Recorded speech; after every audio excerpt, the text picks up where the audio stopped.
اعوذ باللہ من الشیطان الرجیم بسم اللہ الرحمن الرحیم اللہم صلی علی محمد وعلی آل محمد کما صلیت علی ابراہیم وعلی آل ابراہیم انک حمید مجید اللہم بارک علی محمد وعلی آل محمد کما بارکت علی ابراہیم وعلی آل ابراہیم انک حمید مجید۔ یہاں ایک سوال پیدا ہوتا ہے کہ فاطمہ رضی اللہ تعالی عنہ کی شادی میں دیر کیوں ہوئی؟ لائنز کی گزشتہ اقتباسات سے بخوبی معلوم ہو گیا کہ حضرت فاطمہ الزہرا کے متعلق اس نے اپنی کتاب میں کیا کیا گوہر افشانیاں کی ہیں۔ اس نے جا بجا یہ ثابت کرنے کی کوشش کی ہے کہ فاطمہ رضی اللہ تعالی عنہ کی ہم عصر عورتوں میں ان کی کوئی قدر و منزلت نہ تھی، دن رات حزن و علم کی حالت میں زندگی بسر کرتی تھیں، علاوہ برین شکل و صورت کی بھی اچھی نہ تھیں، اور یہی عیوب ان کی شادی میں تاخیر کے باعث ہوئے۔ گو رسول اللہ صلی اللہ علیہ وآلہ وسلم کے اصحاب آپ کی بےحد تعظیم و تکریم کرتے تھے، لیکن فاطمہ رضی اللہ تعالی عنہ کی شادی کا پیغام کہیں سے نہ آتا تھا۔ وہ لکھتا ہے کہ مدت دراز تک کنواری عورتوں کا والدین کے گھر میں بیٹھے رہنا عربوں کے نزدیک معیوب سمجھا جاتا تھا، اور جو عورت اس قسم کی ہوتی تھی اس کے متعلق سمجھا جاتا تھا کہ اس میں ضرور کوئی ایسا نقص ہے جس کی وجہ سے اس کا پیغام کہیں سے نہیں آیا۔ لائنز کی یہ توجیہات سراسر گمراہی پر مبنی ہیں، اور اس نے واقعات متذکرہ بالائے سے جو نتائج اخذ کیے ہیں وہ بالکل غلط ہیں، کیونکہ وہ لڑکیاں جن کی شادیاں دیر میں ہوتی ہیں ان کے متعلق مسلمانوں میں عموماً یہ سمجھا جاتا ہے کہ وہ عقل مندی، ذکاوت و فطانت اور اخلاق و عادات میں اس قدر بڑھی ہوئی ہوں گی کہ والدین کو انہیں اپنے سے جدا کرنا بہت شاق گزرتا ہوگا۔ معلوم ہوتا ہے کہ لائنز نے یہ حکم اپنے ان مشرقی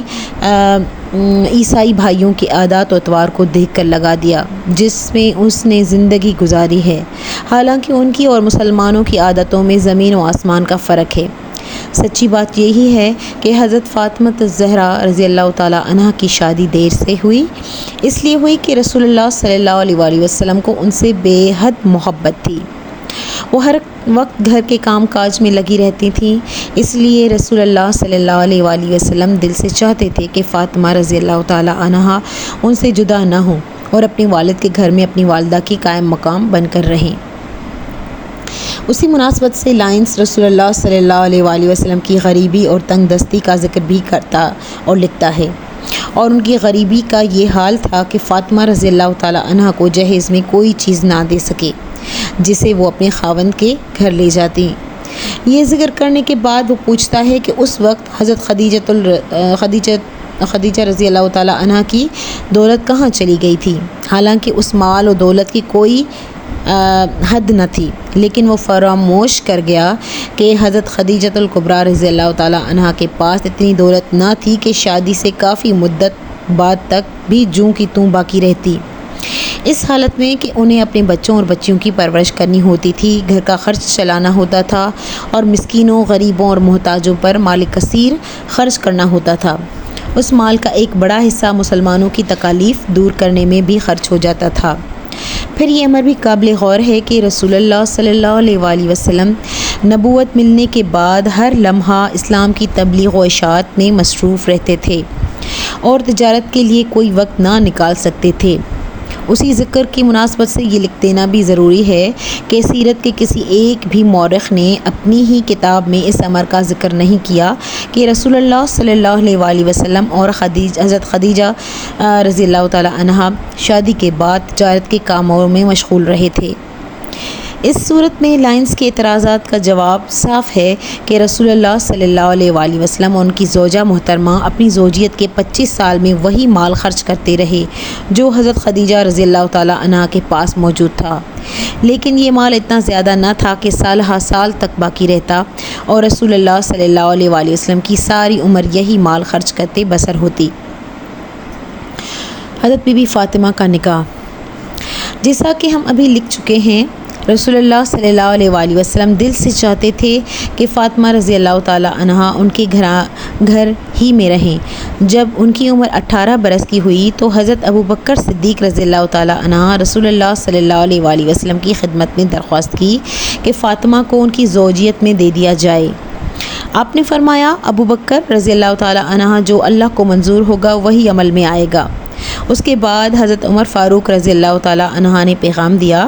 رسول اللہ نے انہیں بھی وہی جواب دیا جو حضرت ابوبکر رضی اللہ تعالیٰ عنہ کو دے چکے تھے۔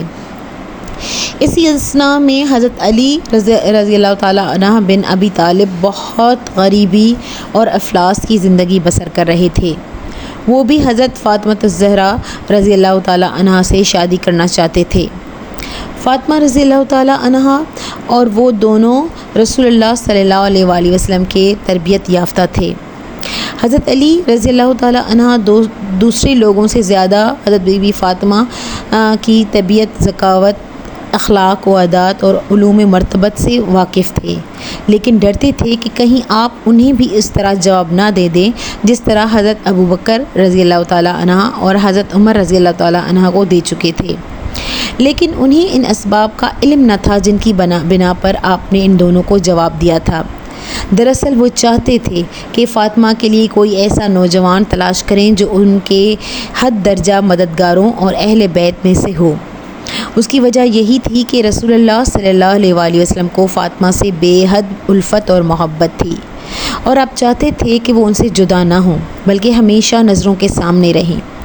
اس لیے آپ صلی اللہ علیہ وآلہ وسلم نے حضرت ابوبکر اور حضرت عمر رضی اللہ تعالیٰ عنہ کو جواب دے دیا تھا۔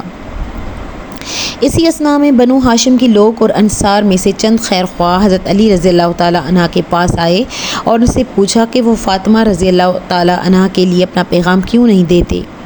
تو آپ نے فرمایا ابوبکر رضی اللہ تعالیٰ عنہ اور عمر رضی اللہ تعالیٰ عنہ سے انکار کے بعد اب مجھے کیا امید ہو سکتی ہے کہ رسول اللہ صلی اللہ علیہ وآلہ وسلم میری درخواست قبول فرما لیں۔ خیر خواہان نے انہیں سمجھایا، تم رسول اللہ صلی اللہ علیہ وآلہ وسلم کے قریبی عزیز ہو، حضور تم سے بے حد محبت کرتے ہیں اور تم نے حضور صلی اللہ علیہ وآلہ وسلم ہی کے گھر میں پرورش پائی رہے، اس لیے حضور تمہاری درخواست رد نہ فرمائیں گے۔ چنانچہ حضرت علی کرم اللہ وجہ دھڑکتے ہوئے دل سے رسول اللہ صلی اللہ علیہ وآلہ وسلم کی خدمت میں حاضر ہوئے اور سلام کر کے خاموش بیٹھ گئے، کوئی بات نہ کی۔ رسول اللہ صلی اللہ علیہ وآلہ وسلم حضرت علی سے، علی کیوں کرانا ہوا؟ حضرت علی نے کہا، میں فاطمہ کے لیے درخواست کرنے آیا ہوں۔ اس پر آپ نے فرمایا، مرحبا و اہلاً، اس کے سوا اور کچھ نہ کہا اور بالکل خاموش رہے۔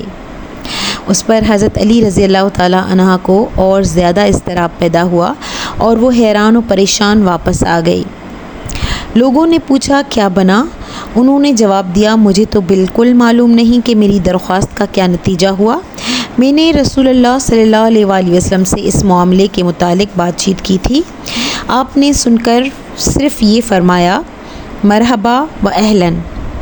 لوگوں نے کہا، اس کا مطلب یہ ہے کہ رسول اللہ صلی اللہ علیہ وآلہ وسلم نے تمہاری درخواست قبول فرما لی ہے۔